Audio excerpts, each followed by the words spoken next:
তাহলে first question হচ্ছে aortic regurgitation. আমি যে বললাম ফার্স্ট কোশ্চেন হচ্ছে যে কেন অ্যাওটিক রিগার্জিটেশন বললাম, তার মানে এর ফেভারে কি কি ফাইন্ডিংস আছে।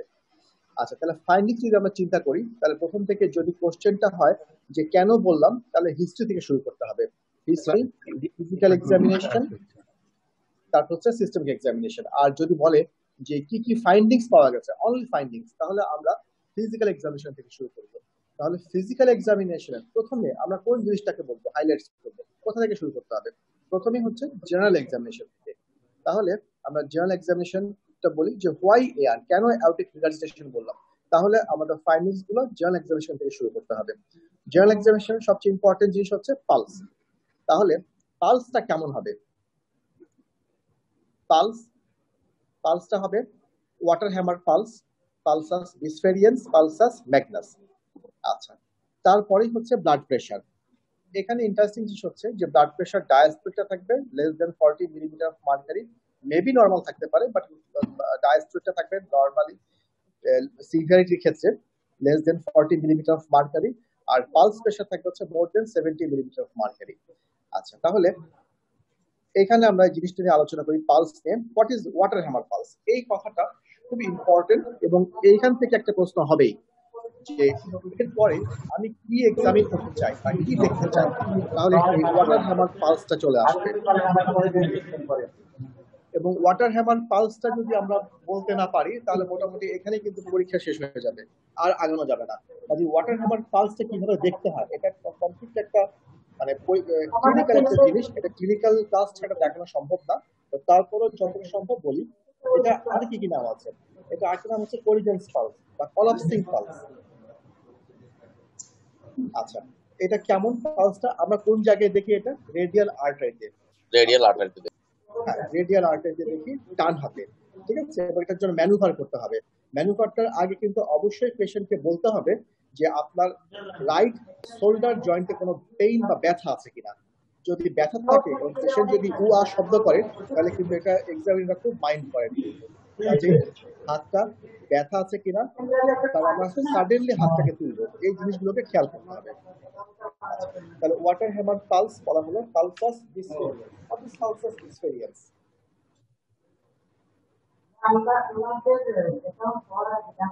আচ্ছা, আমার কথা শোনা যাচ্ছে তো? আমার কথা শোনা যাচ্ছে? হ্যাঁ, শুনতে পাচ্ছি স্যার। আচ্ছা, মাঝে মাঝে নয়েজ চলে আসতেছে আর কি, এটার জন্য। আচ্ছা, হোয়াট ইজ পালসাস ডিসফেরিয়েন্স? তার মানে হচ্ছে বাই মানে কি? Double peak pulse, double peak pulse থাকবে। আচ্ছা, what is pulsus magnus? Magnus মানে হচ্ছে হাই ভলিউম পালস থাকবে, পালসের যে ভলিউমটা সেটা হাই থাকবে। তাহলে ব্লাড প্রেশার গেল, পালস গেল। এবার হচ্ছে হিল সাইন। অনেকগুলো পেরিফেরাল সাইন আছে, আমাদেরকে তখন কিন্তু এই কথাটা কোশ্চেন করে ফেলতে পারে যে আমরা কি কি পেরিফেরাল সাইন্স চলতে থাকে। যেমন হিল সাইন্স, এটা হচ্ছে thick systemic gradient between posterior tibial and radial arteries। তার মানে posterior tibial arteries আর radial arteries এর সাথে যে ডিফারেন্সটা, এটাই হচ্ছে হিল সাইন।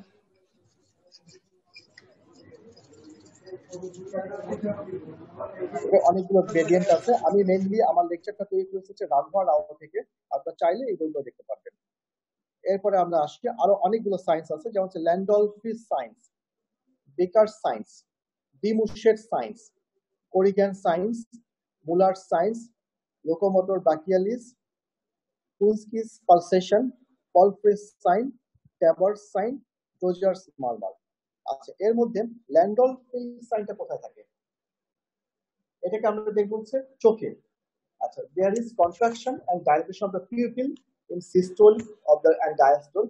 এটাকে আমরা পাবো হচ্ছে ল্যান্ডলফিস সাইন বলা হচ্ছে। এটা আইরিশে পাওয়া যাবে, কিন্তু হাইপেরিমিয়া হবে, আইরিশে পাওয়া যাবে ল্যান্ডলফিস সাইন। আচ্ছা, তারপর হচ্ছে বেকার সাইন্স, ইট প্রেজেন্স। এটা আমরা কোথায় পাবো? ইট ডিটেক্টস রেটিনাল আর্টারি পালসেশন। তার মানে রেটিনাল আর্টারিতে পালসেশন থাকবে। আচ্ছা, তারপর হচ্ছে আমরা কিন্তু চোখেরটা দেখলাম। তারপর হচ্ছে এবার হচ্ছে হেড নেক। হেড নেকের মধ্যে ইম্পর্টেন্ট হচ্ছে ডিমুশের সাইন।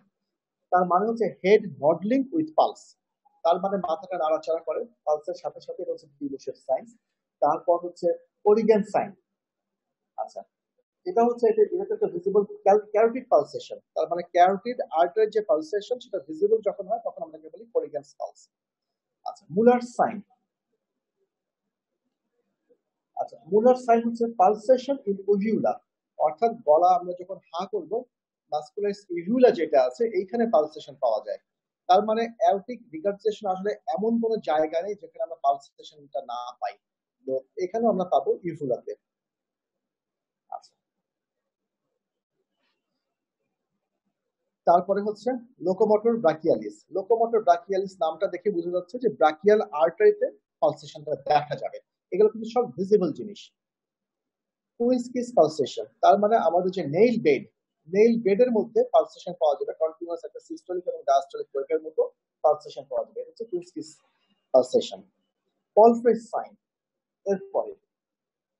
আচ্ছা, এটা আরেকটা নাম হচ্ছে pistol shoot sounds over the radial artery. এটা রেডিয়াল আর্টারিতে পাওয়া যাবে, পিস্তল শুট একটা সাউন্ড পাওয়া যাবে। টেবার সাইন, তারপরে চলে আসি টেবার সাইন। আচ্ছা, এটা কিন্তু বেশ একটা ইম্পর্টেন্ট জিনিস, সেটা হচ্ছে সিস্টোলিক সাউন্ড, এটা একটা pistol shoot sound heard over femoral আর্টারিতে। এটা ফিমোরাল আর্টারিতে শব্দটা শোনা যাবে। তাহলে দুটা জিনিস, একটা হচ্ছে যে টেবার সাইনটা হচ্ছে ফিমোরাল আর্টারিতে, আর পলফ্রেস সাইনটা পাওয়া যাবে রেডিয়াল আর্টারিতে। রোজার্স মারমার। আচ্ছা, এটাও কিন্তু একটা মোর স্পেসিফিক সাইন, এটাকে আমরা পাবো হচ্ছে ফিমোরাল আর্টারিতে। আমরা যদি ফিমোরাল আর্টারিতে যদি প্রেস করি একটা জায়গায়, তাহলে তার 2 সেন্টিমিটার অ্যাবভ এবং ডাউনে আমরা স্টেপো দিয়ে শুনলে যে মারমারটা পাওয়া যাবে সেটাই হচ্ছে রোজার্স মারমার। আচ্ছা, 2 সেন্টিমিটার অ্যাবভের যদি দেখি আমরা ফিমোরাল আর্টারিটাকে যদি আমরা প্রেস করি, তাহলে সেটা হচ্ছে সিস্টোলিক মারমার পাওয়া যাবে। আর নিচে যেটা পাওয়া যাবে বিলো দা কনস্ট্রিকশন যেখানে করলাম সেখানে হচ্ছে ডায়াস্টোলিক মারমার পাওয়া যাবে। আচ্ছা, তাহলে এই মারমার গুলো কেন হয়, অনেক সময় মেকানিজম জিজ্ঞেস করে ফেলে। আচ্ছা, একটা ফরওয়ার্ড মারমার হয় পার সিট যখন আমরা এটা প্রেস করব ফিমোরাল আর্টারির মধ্যে। আচ্ছা, এটা ইনক্রিজড স্ট্রোক ভলিউমের জন্য সিস্টোলিক মারমারটা পাওয়া যায়। আর ডায়াস্টোলিক মারমারটা পাওয়া যায় due to arterial recoil and backflow, এটার জন্য এই ডায়াস্টোলিক মারমার পাওয়া যাচ্ছে। তাহলে রোজার্স সাইনে দুইটা মারমার পাওয়া যাবে, একটা হচ্ছে সিস্টোলিক, একটা ডায়াস্টোলিক। অনেক সময় এটা ম্যানুভার করে দেখাতে বলে আর কি।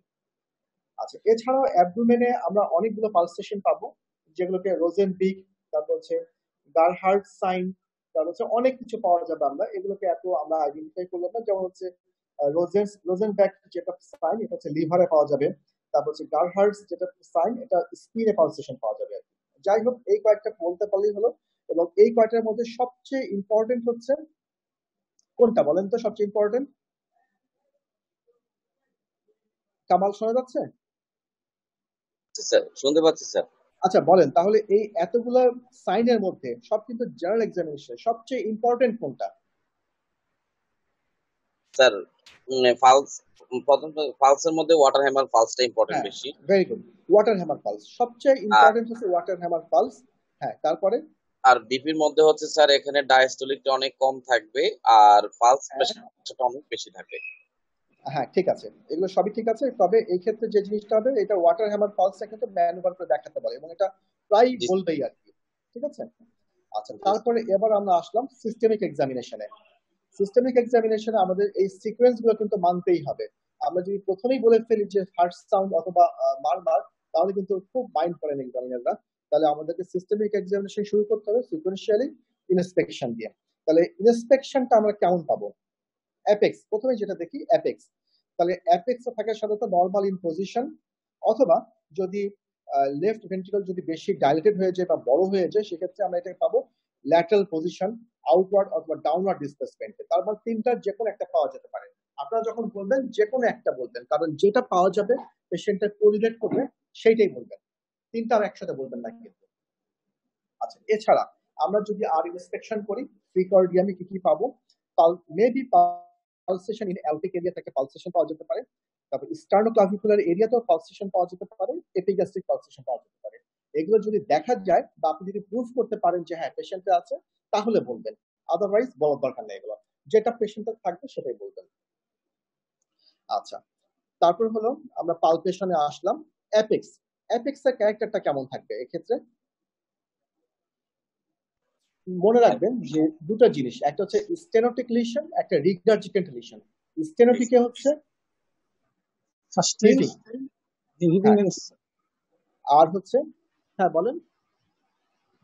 আচ্ছা, একটা হচ্ছে স্টেনোটিক লিশন, হবে হ্যাঁ থার্স্টিং, একটা হচ্ছে হিভিং।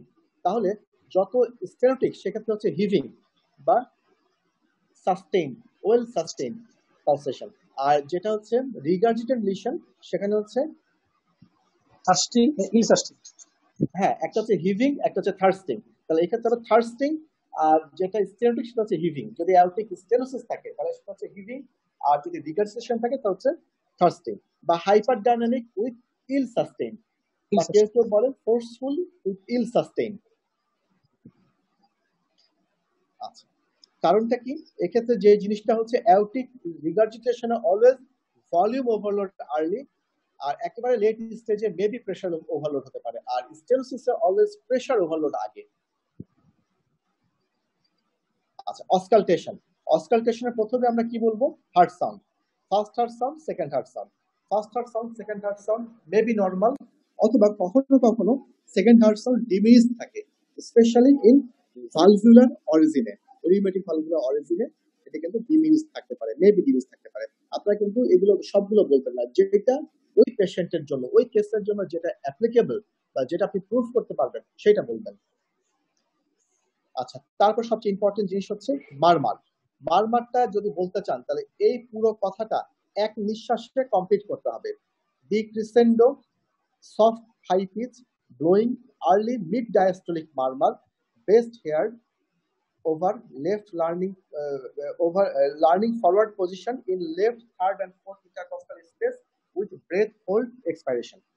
এই পুরো সেন্টেন্সটা একটা লাইন, কিন্তু এটা এক নিঃশ্বাসে বলতে হবে। শুধু যদি মিড ডায়াস্টলিক মারমার বলেন বা আর্লি মিড ডায়াস্টলিক মারমার বলেন তাহলে এটা কিন্তু কমপ্লিট হবে না জিনিসটা। আর্লি মিড ডায়াস্টলিক মারমার এই কথাটা কমপ্লিটলি বলতে হবে। Decrescendo, soft high pitch, blowing ক্যারেক্টারটা, এবং কোন পজিশনে পাওয়া যায় এবং তাকে কি ম্যানুভার করতে হবে। লিনিং ফরওয়ার্ড পজিশন কিন্তু। আচ্ছা, এই ক্ষেত্রে একটা কোশ্চেন করে ফেলতে পারে, ডিক্রিসেন্ডো এই কথাটার অর্থ কি? কেউ একজন বলতে পারবেন এই শব্দটার অর্থ কি? এরপরে কিন্তু একটা কাউন্টার কোশ্চেন করে ফেলে। যখন আপনি ভালো অ্যান্সার দেবেন তখন এই খুব খুঁটিনাটি জিনিসে চলে যাবে। কেউ একজন বলতে পারবেন ডিক্রিসেন্ডো শব্দটার অর্থ কি?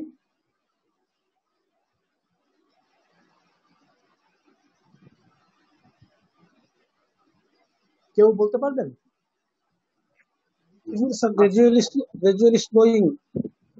হ্যাঁ, গ্র্যাজুয়ালি। এটা কি বাড়বে না কমবে? কমবে। হ্যাঁ, কমবে, আস্তে আস্তে মানে ডিক্রিজ হয়ে আসবে। আর আরেকটা হচ্ছে ক্রিসেন্ডো। ক্রিসেন্ডো মানে কি? ক্রিসেন্ডো মানে হচ্ছে আস্তে আস্তে বাড়বে, আর হচ্ছে ডিক্রিসেন্ডো মানে আস্তে আস্তে কমবে।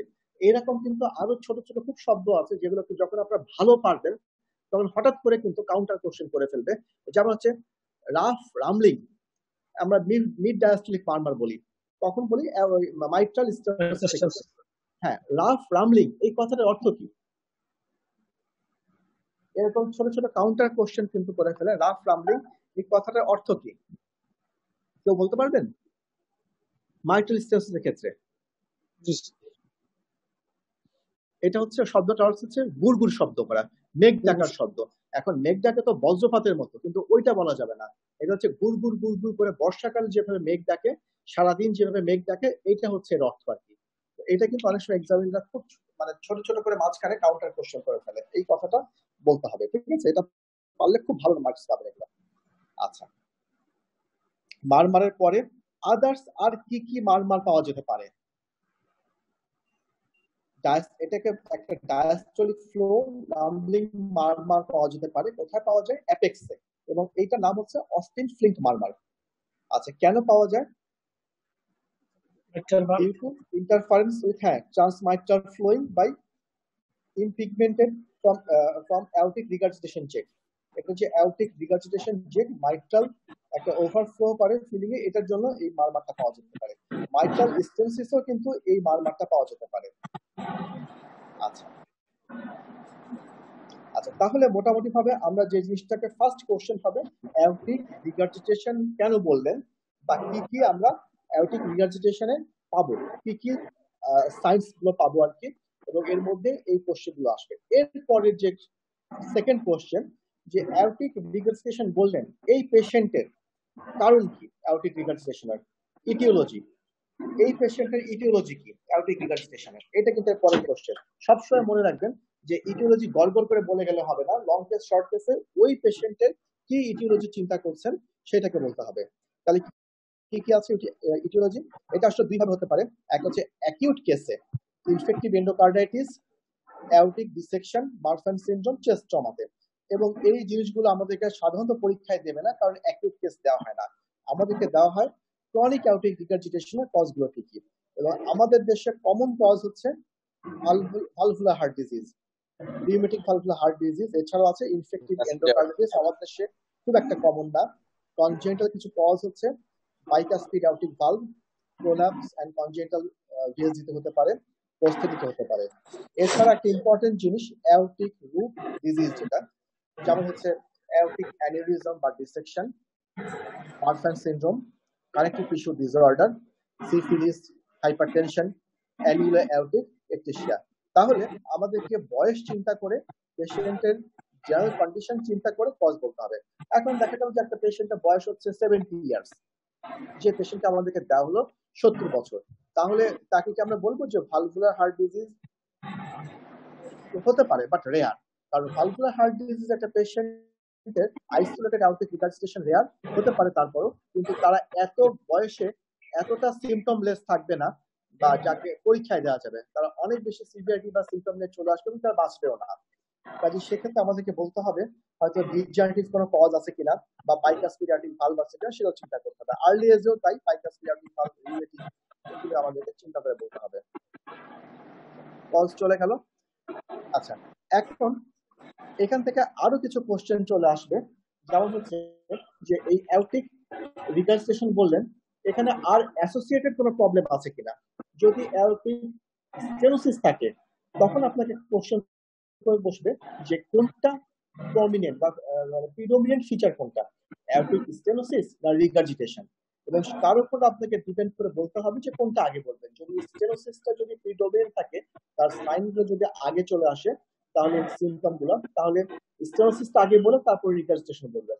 আর যদি আপনি মনে করেন যে রিগার্জিটেশনটা আপনার প্রিডোমিনেন্ট ফিচার, তাহলে সেক্ষেত্রে এইটাকে আগে বলতে হবে। আচ্ছা, তাহলে কিভাবে ডিটারমাইন করবেন যে হুইচ ওয়ান ইজ প্রিডোমিনেন্ট? এর মধ্যে আমরা যদি ডিটারমাইন করতে চাই, তাহলে ক্যারেক্টার অফ দ্য পালস আর কলাপসিং পালস, এই দুটো জিনিস দিয়ে আমরা, আর পালস প্রেশার, এই তিনটা জিনিস দিয়ে আমরা এটাকে ডিটারমাইন করব। ঠিক আছে? আচ্ছা, পালসটা কেমন হবে? যদি পালসটা আমি আগেই বলে দিলাম, পালস আর হচ্ছে কলাপসিং পালস, এই জিনিসগুলোকে দিয়ে আমাদেরকে ডিটারমাইন করতে হবে যে কোনটা প্রিডোমিনেন্ট। এর পরপরই একটা কোশ্চেন চলে আসতে পারে যে এইটা ক্লিনিক্যালি দেখে বোঝা যাচ্ছে এটা সিভিয়ারিটি, এটা কি মাইল্ড সিভিয়ার নাকি একেবারে মানে মাইল্ড কেস নাকি সিভিয়ার কেস। ক্লিনিক্যালি আপনাকে কিন্তু ক্লিনিক্যালি অ্যাসেস করতে হবে, এবং যখনই আপনি ক্লিনিক্যালি অ্যাসেস করবেন তখন একদম কনফার্ম বলবেন না যেটা সিভিয়ার অ্যাওরটিক স্টেনোসিস বা সিভিয়ার অ্যাওরটিক রিগার্জিটেশন, তখন আপনাকে বলতে হবে মেবি, এই শব্দগুলো ইউজ করতে হবে। তাহলে এক্সামিনার বুঝতে পারবে যে হ্যাঁ আপনি বুঝতে পারছেন। আর যদি আপনি একদম মানে মুখস্থ বলে দেন সিভিয়ার অ্যাওরটিক রিগার্জিটেশন, তাহলে এক্সামিনার বুঝতে পারবে যে আপনি কেসটা জানেন এবং আপনি ওইটা জেনে মুখস্থ করে ফেলছেন। তাহলে আমরা ডিটারমিনেশন সিভিয়ারিটি কিভাবে করব? এক্ষেত্রেও সে একই জিনিস, পালস প্রেশার। পালস প্রেশারটা যদি মোর দেন 50% অফ সিস্টোলিক ব্লাড প্রেশার হয়, তাহলে অ্যাওরটিক রিগার্জিটেশনটা সিভিয়ার। বুঝে যাচ্ছে তো? এছাড়া ব্লাড প্রেশার দিয়ে আমরা করতে পারবো, যেমন ডায়াস্টোলিক ব্লাড প্রেশার যদি লেস দেন 40 মিলিমিটার হয়, aortic regurgitation severe. Systolic blood প্রেশারটা যদি অনেক বেশি হাই হয়, তাহলে সেটাকে আমরা বলতে পারি যে এটা হচ্ছে সিভিয়ারিটি, এবং এক্ষেত্রে আমরা ওই পালস প্রেশারটা দিয়ে ডিটারমাইন করব। ঠিক আছে? আচ্ছা, তারপর পরই এখান থেকে আমাদের থিওরিটিক্যাল আরো কোশ্চেন চলে যেতে পারে, যেমন অ্যাকিউট অ্যাওরটিক রিগার্জিটেশন কেন না, বা এটাকে ক্রনিক কেন বলা হচ্ছে। আসলে অ্যাওরটিক রিগার্জিটেশন হলো মেডিকেল ইমার্জেন্সি। ঠিক আছে? সাডেন অনসেট হয়, সাধারণত এই ধরনের পেশেন্টগুলোকে আমাদেরকে পরীক্ষায় দেওয়া হবে না, আমাদেরকে ক্রনিকগুলো দেওয়া হয়। এবং অ্যাকিউটে যেটা হয় সাডেন অ্যাওরটিক ভালভ ইনকমপ্লিটেন্স যেটা হয়, এবং এটা নন কমপ্লায়েন্ট, এবং এক্ষেত্রে যেটা হয় অ্যাকিউট পালমোনারি এডেমা হয়, এবং এর জন্য সিভিয়ার শর্টনেস অফ ব্রেথ হয়, এই পেশেন্টগুলোকে আমরা পাবো না, এটা ইমার্জেন্সিতে আমরা পাবো। আর অনেকগুলো হচ্ছে লং স্ট্যান্ডিং অ্যাসিম্পটোমেটিক স্টেজ, মাঝে মাঝে সিমটম তৈরি হয় কি, তাদের প্রোগ্রেসিভ এলভি ডাইলেটেশন থাকবে। কাজেই আপনি যদি হঠাৎ করে বলে ফেলেন যে পালস অ্যাপেক্সটা শিফটেড হয় নাই, তাহলে ধরতে হবে যে এটাও একটা মাইল্ড ফর্মের কেস। আর এই অ্যাপেক্সটা শিফটেড হয় এটা হচ্ছে যে সিভিয়ারিটির দিকে চলে যাচ্ছে আর কি। আচ্ছা, তারপর হচ্ছে ইনভেস্টিগেশন। ইনভেস্টিগেশন নিয়ে বলার তেমন কিছু নাই, ইনভেস্টিগেশনের আগেই দেখবেন যে পরীক্ষার ওই জিনিসগুলোই সবচেয়ে ইম্পর্টেন্ট। তারপরেও ইনভেস্টিগেশন করতে আমরা যেগুলো করতে পারি, ইসিজি। ইসিজিতে কি কি পাওয়া যাবে? এলভিএইচ উইদাউট স্ট্রেন। স্ট্রেন মানেই হচ্ছে অলওয়েজ প্রেশার ওভারলোড, আর অ্যালটিক রিগার্জিটেশন যেটা হয় অলওয়েজ ভলিউম ওভারলোড। আচ্ছা, তারপর হলো চেস্ট এক্স-রে। চেস্ট এক্স-রেতে আমরা কি পাবো? ক্রনিক অ্যাউটিক ইনকম্পিটেন্স বা অ্যাউটিক রিগার্জিটেশনের বহিনম অ্যাকিউট পালভো ইডেমার, এগুলো ইডেমার সাইড এগুলোতে পেতে পারি। তার যাই হোক, এটা তেমন ইম্পর্টেন্ট না। ইকোটা খুব ইম্পর্টেন্ট একটা ফাইন্ডিং। ইকোতে আমরা কি কি পাওয়া যাবে? অ্যাউটিক রিগার্জিটেশন পাওয়া যেতে পারে, ঠিক আছে? এটা নিয়ে খুব বেশি ইয়ে করলাম না। ইম্পর্টেন্ট হচ্ছে ম্যানেজমেন্ট। ম্যানেজমেন্ট নিয়ে কিন্তু রিটেনও কোশ্চেন আসতে পারে, অ্যাজ ওয়েল এজ ভাই মাত্র কোশ্চেন জিজ্ঞেস করবে। তো ম্যানেজমেন্টের মধ্যে যেগুলো হচ্ছে যে একটা প্রেগনেন্ট ওমেন যদি থাকে অ্যাউটিক রিগার্জিটেশন সিমটোমেটিক, তার কি ট্রিটমেন্ট, তারপর থাকে অ্যান্টিকোয়াগুলেন্ট প্রোটোকল, কিভাবে আমরা ম্যানেজ করব প্রেগনেন্ট ওমেন্টের অ্যান্টিকোয়াগুলেন্ট প্রোটোকল, ভালভ ট্রান্সপ্লান্টেশন, এই ধরনের কোশ্চেনগুলো কিন্তু রিটেনে আসতে পারে। আচ্ছা, তারপর ম্যানেজমেন্ট। তো ম্যানেজমেন্টের জন্য একটু বেশি নয়েজ হচ্ছে, ওইটা আমাদের শকতে মনে শুনতে পাচ্ছি না স্যার, শকতের মাইকটা অন হয়ে গেছে স্যার। হ্যাঁ, শকত শোনা যাচ্ছে? হ্যাঁ, একটা নয়েজ আসতেছে। স্যার আমার এখানে মিউট করা হচ্ছে স্যার। হ্যাঁ, ঠিক আছে, শোনা যাচ্ছে তো এবার? জি স্যার, জি স্যার, আচ্ছা, জি স্যার। ম্যানেজমেন্টের ক্ষেত্রে এই অ্যালগরিদমটা আমি নেওয়া হয়েছে, এই অ্যালগরিদমটা ফলো করতে পারেন। যেমন significant enlargement of ascending aorta. Ascending aorta যদি এনলার্জমেন্ট হয়ে থাকে মোর দেন 45, কোনো কোনো জায়গায় বলছে 50 মিলিমিটার যদি বেশি হয়ে থাকে, কোনো কথা নেই, সার্জারিতে চলে যেতে হবে, surgery. Significant enlargement of ascending aorta যদি enlargement হয়ে থাকে, regardless of severity of aortic regurgitation, যদি ascending aorta enlarge হয়ে থাকে যেতে হবে। আচ্ছা, তারপর যদি severe aortic regurgitation হয়, সেক্ষেত্রে আমাদেরকে যদি সিম্পটম থাকে, severe aortic regurgitation with symptom, আমাদেরকে সার্জারিতে যেতে হবে। আচ্ছা, আর severe aortic regurgitation symptom নাই, ঠিক আছে, সেক্ষেত্রে আমাদেরকে দেখতে হবে যে ইজেকশন ফ্র্যাকশন যদি less than 50%, left ventricular end diastolic dimension more than 70 millimetre, অথবা left ventricular end systolic dimension more than যদি 50 মিলিমিটার হয়ে থাকে, তাহলে সেক্ষেত্রে আমাদেরকে সার্জারিতে যেতে হবে। আর যদি না থাকে তাহলে ফলো আপ করতে পারি। তার মানে সার্জারিটা আমরা যতটা চেষ্টা করব ডিলে করা যায় কিনা, আর আমরা যতটা চেষ্টা করবো কনজারভেটিভে যাওয়া যায় কিনা। যদি অ্যাওটিক স্টেনোসিস থাকে, এনি স্টেনোটিক লিশনে কিন্তু সার্জারিটা ফাস্ট, আর কনজারভেটিভটা একটু লেন্থ মানে ওয়েট করা হয়ে থাকে, সার্জারিটা ফাস্ট। আর রিগার্জিটেশন হচ্ছে কনজারভেটিভটাকে আমরা ফার্স্ট প্রায়োরিটি দেব, যখন এই কন্ডিশনগুলো ফুলফিল করবে তখন সার্জারি ফাস্ট। কারণ স্টেনোসিসের ক্ষেত্রে রিগার্জিটেশনটা মোর টলারেট করতে পারে, যে কোনো রিগার্জিটেশন, সেটা মার্চাল হতে পারে, অ্যাওটিক হতে পারে, বাট স্টেনোসিসটা বেশি টলারেট করা যায় না। আচ্ছা, তাহলে সার্জারিক্যাল ট্রিটমেন্ট ছাড়া আর কি কি আছে? Balloon aortic valve replacement, valvuloplasty করা যেতে পারে, তারপর অ্যাওটিক ভালভ রিপ্লেসমেন্টও করা যেতে পারে, ঠিক আছে। আচ্ছা, তাহলে কি কি ইন্ডিকেশন আছে balloon aortic valvuloplasty? Younger patient, congenital aortic stenosis with doming commissural fusion যদি থাকে।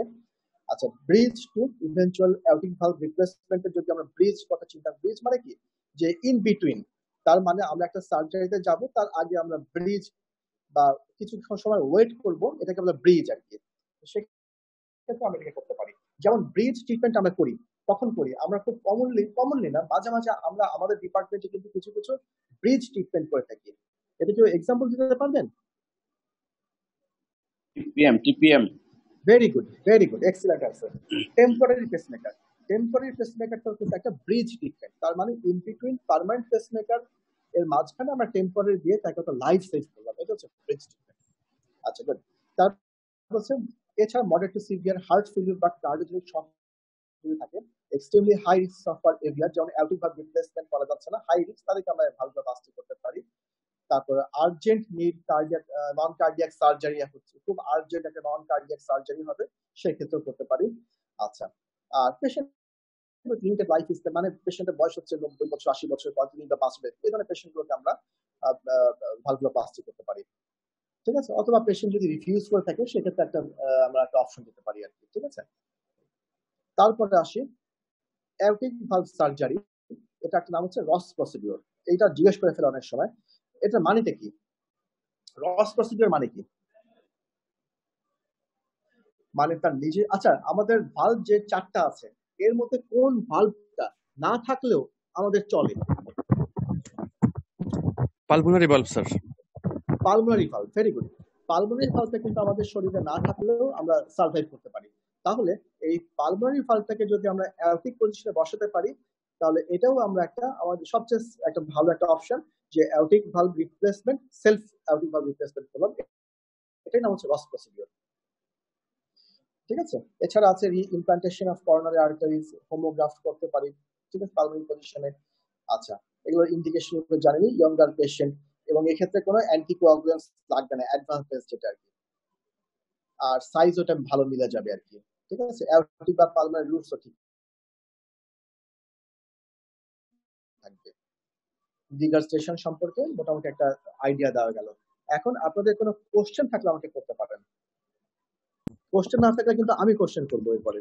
স্যার শওকত হ্যাঁ বলছিলাম স্যার, একটা কোশ্চেন হ্যাঁ করতে চাই। সব বলেন। হ্যাঁ স্যার ওই যে হিলস সাইন যেটা বলেন স্যার, হ্যাঁ ওটার ইন্টারপ্রিটেশনটা স্যার এক জায়গায় দেখছি মানে মোর দেন 40 মিলিমিটার অফ মার্কেট, আরেক জায়গায় মোর দেন 20 মিলিমিটার অফ মার্কেট, মানে আসলে কোনটা হবে স্যার? আচ্ছা, এইটা আসলে কি এক এক বইতে তো এক এক রকম লেখা আছে।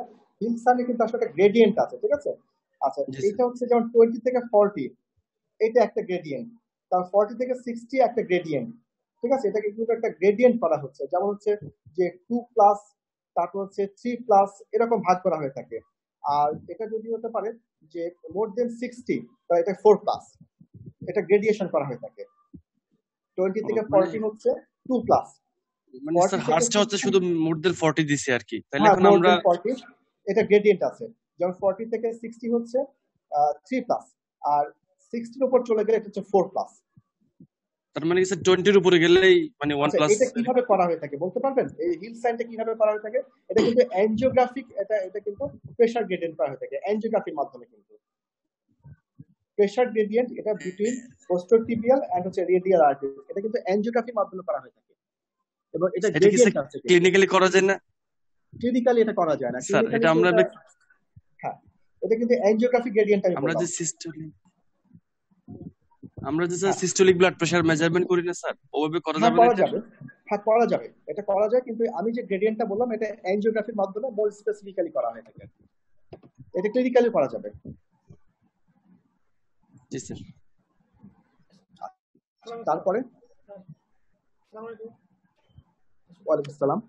হ্যাঁ স্যার ওই যে ক্লিনিক্যালি স্যার ক্লিনিক্যাল কি পয়েন্টে ভিত্তি করে আমরা বলতে পারবো স্যার সিভিয়ার এয়ার? আচ্ছা, আমি শুনতে পাচ্ছি না, একটু কাছে থেকে এসে বললে ভালো হয়। ক্লিনিক্যাল কি পয়েন্টের উপর ভিত্তি করে আমরা বলবো স্যার সিভিয়ার এয়ার? ক্লিনিক্যালি আমরা কি আচ্ছা, তাহলে প্রথম থেকে চলে আসেন, ইন্সপেকশন, তারপর পালপেশন। আচ্ছা, তার আগে হচ্ছে পালস। ঠিক আছে, প্রথমে হচ্ছে পালস, তারপর হচ্ছে ব্লাড প্রেশার। তাহলে যখন আমরা কলাপসিং পালস বা ওয়াটার হ্যামার পালস পাবো, তাহলে এটা অবশ্যই একটা সিভিয়ারিটি ইন্ডিকেট করে। আচ্ছা, তারপর ব্লাড প্রেশার, ব্লাড প্রেশারটা যদি এখানে কেমন হয়েছে, যদি ডায়াস্টোলিকটা যদি লেস দেন 40 নিচে যদি চলে আসে, এবং হচ্ছে সিস্টোলিকটা যদি মোর দেন 200 এর উপর চলে যায়, তাহলে আমরা বলতে পারি সিভিয়ারিটি। এবং পালস প্রেশারটা যদি মোর দেন 50%, ঠিক আছে, মোর দেন 50% অফ সিস্টোলিক ব্লাড প্রেশারের উপর চলে যায় পালস প্রেশারটা, সেটা কিন্তু আমরা বলতে পারি যে সিভিয়ারিটি। এটা হলো হচ্ছে জেনারেল এক্সামিনেশন থেকে। এবার আসি সিস্টেমিক এক্সামিনেশন। প্রথমে ইন্সপেকশন। পালসটা সাধারণত যত সিভিয়ার তত ডাইলেটেড হয়ে থাকে লেফট ভেন্ট্রিকল, এবং সেটা তত শিফট হবে অ্যাপেক্সটা, ল্যাটারাল এবং ডাউনওয়ার্ড শিফটেড হবে, এইটা একটা। তারপর হচ্ছে যে এটা একটা গেল। আর এই জিনিসগুলো দেখে আমরা কিন্তু বলতে পারি যে তত সিভিয়ার। এছাড়া অস্টিওসিস বারবার পাওয়া যাবে। পেরিফেরাল সাইনের ব্যাপারে কি, পেরিফেরাল সাইন কয়টা পাইতে হবে বা ওই ধরনের কোনো কি না, আছে? এরকম কোনো কথা নেই যে সবগুলোই পাওয়া যাবে, কোনোটাও না থাকতে পারে, আবার একটা দুটো করে বেশ কিছু থাকতে পারে। এটা ডিপেন্ড করে আসলে সিভিয়ারিটির উপর, সবগুলো নাও থাকতে পারে। সিভিয়ার কেসে সবই থাকবে, কিন্তু ওইগুলো খুব একটা স্পেসিফিক না। মোর স্পেসিফিক হচ্ছে পালস, ব্লাড প্রেশার, পালসের মধ্যে হচ্ছে যে ইয়েটা, এই পালস প্রেশারটা যেটা, হ্যাঁ। আর আরেকটা হচ্ছে length of the end diastolic মারমারটাকে, আল ডায়াস্টোলিক মারমারটাকে বলতে পারেন। এটা হচ্ছে সিভিয়ার যদি হয়ে থাকে তাহলে মারমারটা কিন্তু প্রলং হয়ে থাকে, প্রলং ইন্টেন্সিটি কিন্তু বাড়বে না বা কমবে না, মারমার যে ডিউরেশনটা কিন্তু প্রলং হতে পারে, আর্লি ডায়াস্টোলিক মারমার যেটা। এটা হচ্ছে ক্লিনিক্যালি। এছাড়া ইকো দিয়ে তো আমরা কনফার্ম করতেই পারবো, কনফার্ম করার জন্য। সম্ভবত বজ্রভাই বাইকাসপিরিয়াটিক বাল্ব বুঝার কি উপায় আছে নাকি? হ্যাঁ হ্যাঁ, ক্লিনিক্যালি মানে কস্টটা এটিওলজিটা বাইকাসপিরিয়াটিক বাল্ব না আমরা কি ক্লিনিক্যালি, মানে ক্লিনিক্যালি এই কথাটা বলতে গেলেই ফেল। ক্লিনিক্যালি যদি আপনি বলেন বাইকাসপিরিয়াটিক ভালভ, একদম ফেল। তার মানে আপনি পেশেন্ট জানেন আগে থেকে, এই কথাগুলো বলাই যাবে না। আপনাকে ক্লিনিক্যালি যখন বলতে হবে যে এটা কি হতে পারে, কারণটা কি, তখন অবশ্যই মেবি এই কথাটাকে যোগ করতে হবে। মেবি রিমেটিক, কেন, আমাদের দেশে কমন। আচ্ছা, মেবি মেবি বলতে পারেন যে এটা কনজেটাল, যদি খুব আর্লি এজে হয়ে থাকে কনজেট হতে পারে, বা যদি খুব লেট এজে হতে পারে তাহলে ডিজেনারেটিভ বলতে পারেন আপনি। এগুলোকে মিলিয়ে বলতে হবে কিন্তু।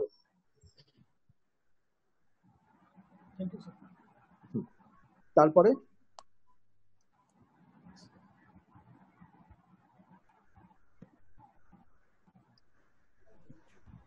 The prognosis of aortic regurgitation, sir. হ্যাঁ, প্রগনোসিস। আচ্ছা, প্রগনোসিসটা হচ্ছে আসলে এটা কি, মানে ন্যাচারাল হিস্ট্রি, আর এটাকে বলা হয়ে থাকতে পারে যে ন্যাচারাল হিস্ট্রি। আচ্ছা, যদি সাধারণত মনে রাখবেন যে অ্যাওরটিক বা মাইট্রাল যাই হোক না কেন, স্টেনোটিক লিশন গুলো প্রগনোসিস ভালো না। আচ্ছা, আর রিগার্জিটেশন গুলো টলারেট করতে পারে। তাহলে যদি আপনি রিগার্জিটেশন লিশন যদি থাকে আইসোলেটেড, তাহলে সেক্ষেত্রে যে জিনিসটা হতে পারে যে 75% পেশেন্ট সার্ভাইভ করে 5 ইয়ার্স, আর 50% পেশেন্ট সার্ভাইভ করে মোর দেন 10 ইয়ার্স, ঠিক আছে। বাট রিস্ক থাকবে ইনফেক্টিভ এন্ডোকার্ডাইটিসের, যদিও আমাদের সেই চান্সটা কম। এটা প্রগনোসিসটা বেটার দেন অ্যাওরটিক স্টেনোসিস। এখানে প্রগনোসিস মোর ইম্পর্টেন্ট হচ্ছে অ্যাওরটিক স্টেনোসিসের প্রগনোসিসটা। এবং অ্যাওরটিক স্টেনোসিসের প্রগনোসিসটা আপনি জানেন যে আমরা এটা কিভাবে বলি, এএসডি। অ্যানজাইনা যদি হয়ে থাকে তাহলে 5 বছর, 5 ইয়ার্স। হ্যাঁ, অ্যানজাইনা, ডিপসনিয়া, এএস হচ্ছে সিনকোপ আর dyspnoea. Heart failure 2 years. Dyspnoea 3 years, হলে 5 বছর, সিনকোপ হলে 3 বছর, আর ডিসনিয়া বা ব্রেথলেসনেস হলে 2 বছর, ঠিক আছে। এইভাবে আমরা ভাগ করে বলি। তো এই ক্ষেত্রে স্পেসিফিক এটা কোনো বলা নেই, তবে একটা জায়গায় বলা আছে 75% পেশেন্ট সার্ভাইভ করে 5 ইয়ার্স আর 50% পেশেন্ট সার্ভাইভ করে ফর 10 ইয়ার্স, ঠিক আছে। এই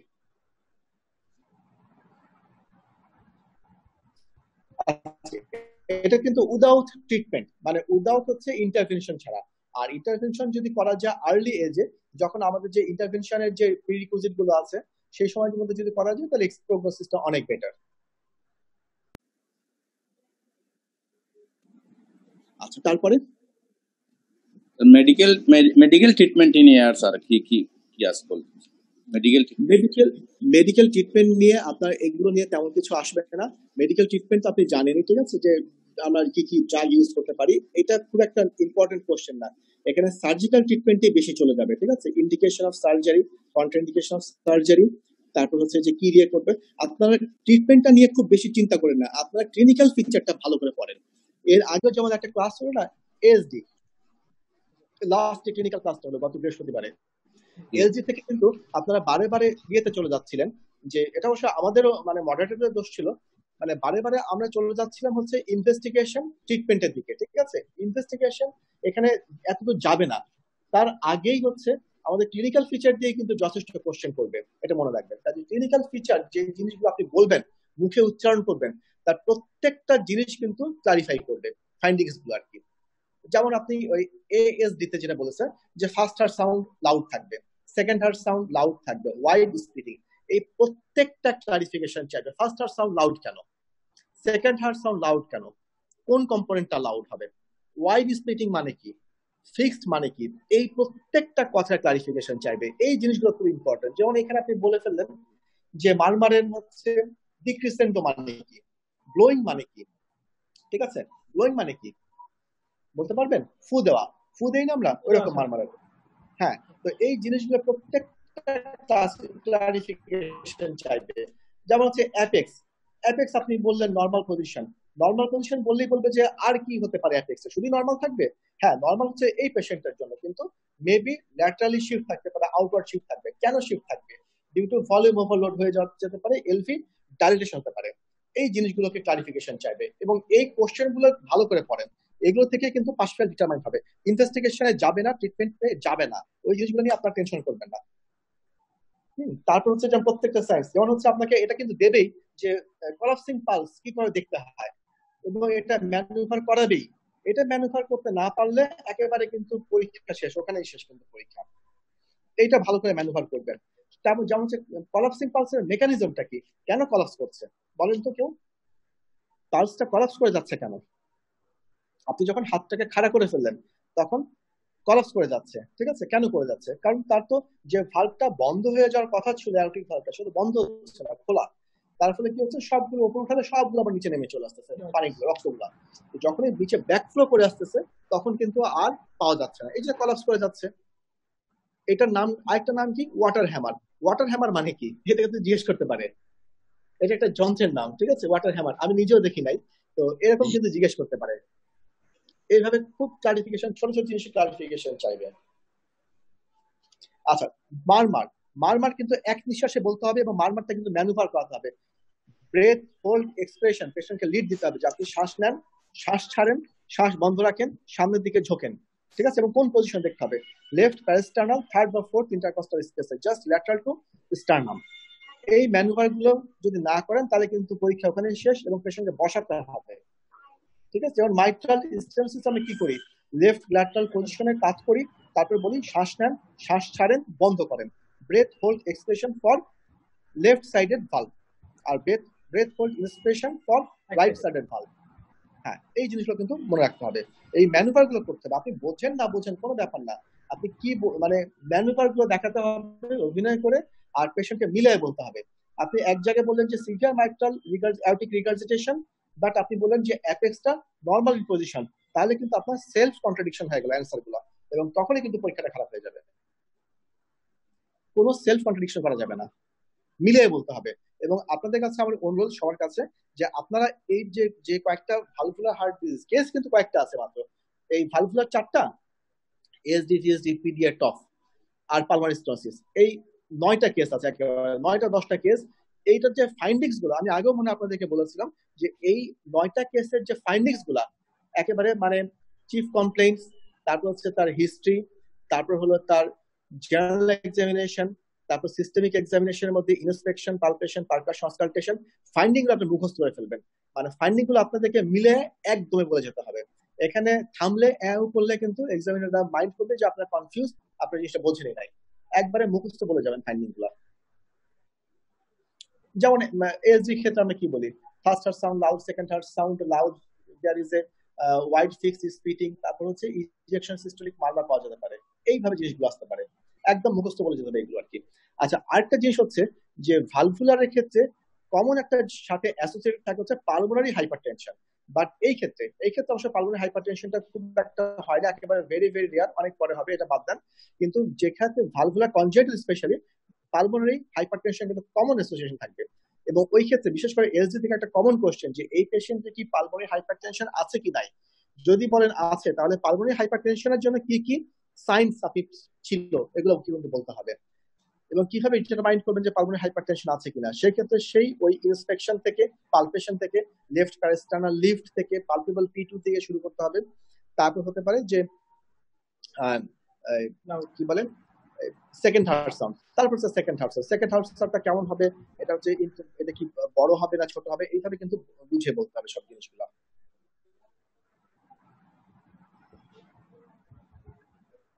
তারপরে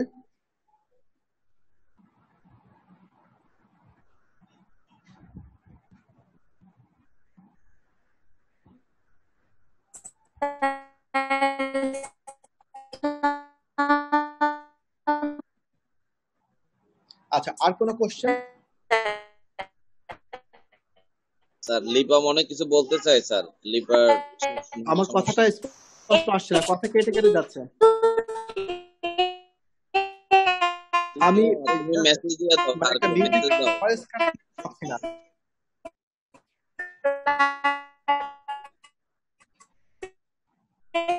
আচ্ছা, আমি মিউজিক্যাল নয়েজ ছাড়া কিছু বুঝতে পারছি না। কামাল যদি মানে স্যার বলে দেন আমাকে। লিবা, লিবা তুমি ওই যে মেসেজে দাও চ্যাট বক্সে, তোমার কথা আসছে না, স্যার শুনতে পাচ্ছি না, আমরাও শুনতে পাইনি। একটা নয়েজ ছাড়া কিছু আসছে না।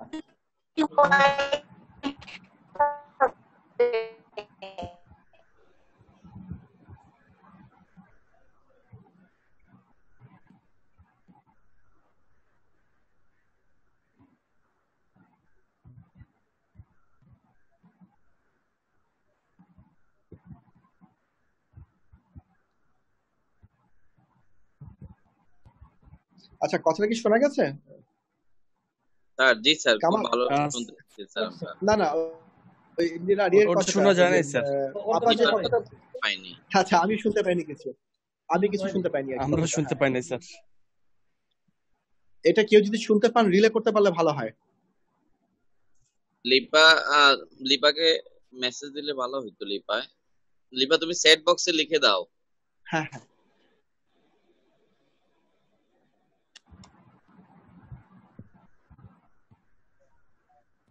স্যার, স্যার একটু একটা কোশ্চেন হ্যাঁ করি স্যার। স্যার, হ্যাঁ, কোশ্চেন। জি হ্যাঁ স্যার। বলেন। জি, স্যার বিটা ব্লকারের রুলটা স্যার, এটা বিটা ব্লকারটা যে অনেক জায়গায় একদম কন্ট্রাইন্ডিকেশন বলে, আবার কেউ কেউ বলে যে কি না ইউজ করা যাবে, একটু কশাসলি ইউজ করতে হবে। এটা নিয়ে কি কিছু বলবেন স্যার? আসলে মানে এই অ্যাওরটিক ভালভুলারের ক্ষেত্রে বোথ অ্যাওরটিক স্টেনোসিস এবং রিগার্জিটেশন, স্পেশাল রিগার্জিটেশনের এখানে মেকানিজমটা কি হচ্ছে, এখানে হচ্ছে ভলিউম ওভারলোড। এখানে বিটা ব্লকারের তেমন কোনো রোল নাই, এখানে বরং কিছু কিছু ড্রাগ যেগুলো হচ্ছে পেরিফেরাল ভাস্কুলার রেজিস্ট্যান্সটা কমিয়ে দেয়, এগুলোতে আরো কন্ট্রাইন্ডিকেটেড। কারণ আমাদের দরকারই হচ্ছে পেরিফেরাল ভাস্কুলার রেজিস্ট্যান্সটা যত বেশি থাকবে তত ভালো। যদি এটা কমে যায় তখনই সাডেন একটা সিম্পটম বা কলাপসে চলে আসে আর কি, এবং এই জন্য এগুলোকে আমরা দিতে চাই না, খুব একটা রোল নাই। স্যার পেরিফেরাল ভাস্কুলার রেজিস্ট্যান্স যদি বেড়ে যায় তাহলে তো তার রিগার্জিটেশন বেড়ে যাবে হ্যাঁ স্যার। কিন্তু যে কোনো রিগার্জিটেশনে তো আমাদের এইম থাকে স্যার, মানে আফটার লুটটা যাতে রিডাকশন করা যায় স্যার, তাই না স্যার? হ্যাঁ, ঠিক আছে, এটাও ঠিক আছে। তো এক্ষেত্রে আচ্ছা, স্যার কিছু বলবেন এক্ষেত্রে? স্যার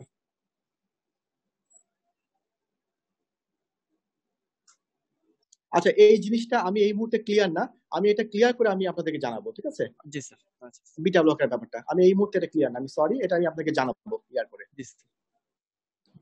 স্যার, স্যার হ্যাঁ একটা এওরটিক রিগার্জিটেশন পেশেন্টকে যদি আমার বিটা ব্লকার দিতেই মানে বিটা মানে হ্যাঁ আমাকে তার কনকমিনেন্ট আছে, করোনারি আর্টারি ডিজিজ আছে বা এমআই আছে যদি হয় স্যার, সেক্ষেত্রে আমার তো বিটা ব্লকার অনেক সময় ইন্ডিকেটেড হয়ে থাকে।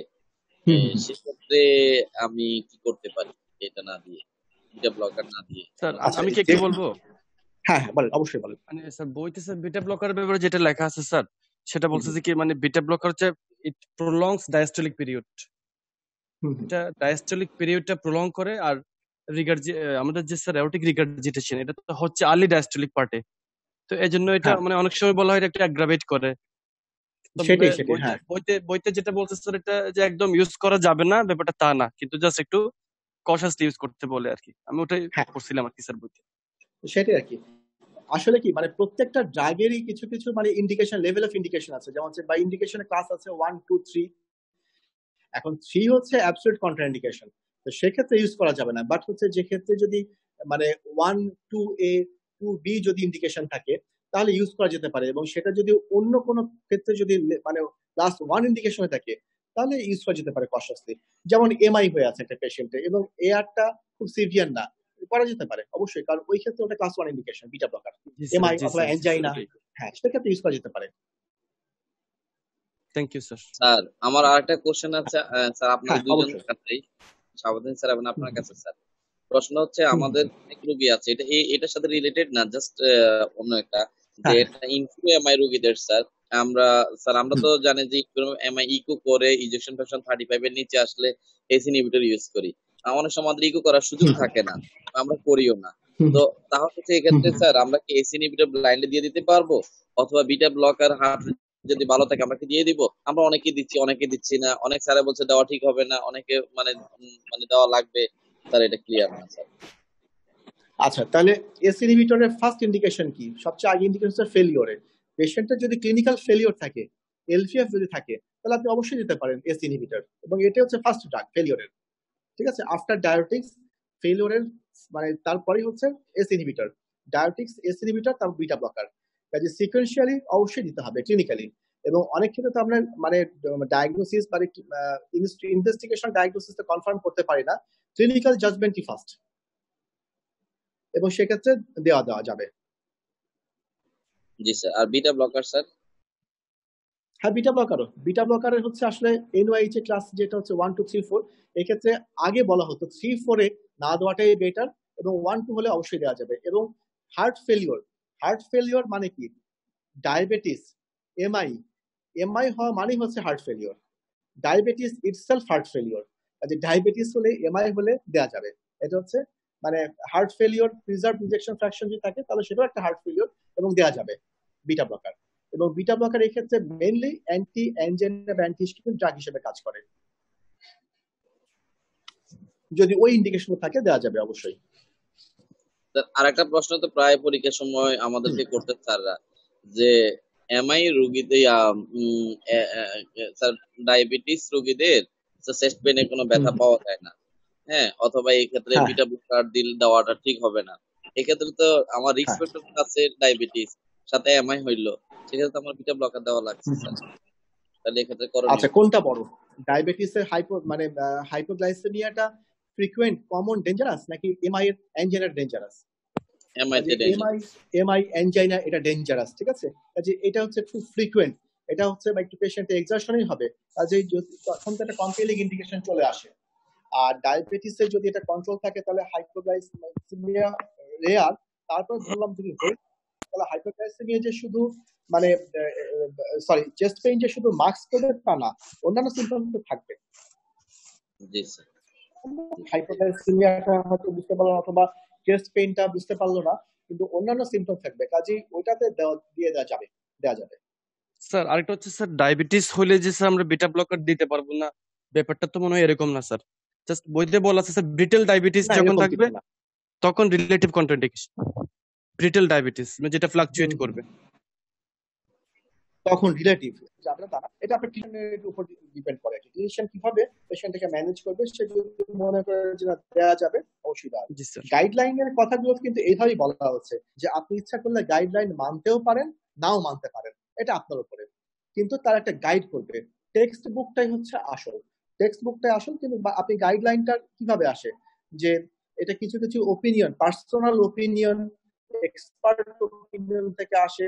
তারপর হচ্ছে যে একটা মানে ফোর্থ লেভেল যে স্টাডি গুলো আর কি, তার মানে এই স্টাডি গুলো মানে যখন পেশেন্টের উপর যে স্টাডি গুলো হচ্ছে তার উপর থেকে গাইডলাইন গুলো তৈরি করা হচ্ছে, আপডেট করা হচ্ছে। কাজে এটা আপনি মানতেও পারেন, নাও মানতে পারেন, এটা আপনার ইচ্ছা। গাইডলাইন এই জন্য গাইডলাইন, আর এই জন্য আপনাকে যেটা মানতেই হবে সেটা হচ্ছে টেক্সট বুক, আর গাইডলাইন অলওয়েজ রেফারেন্স বুক।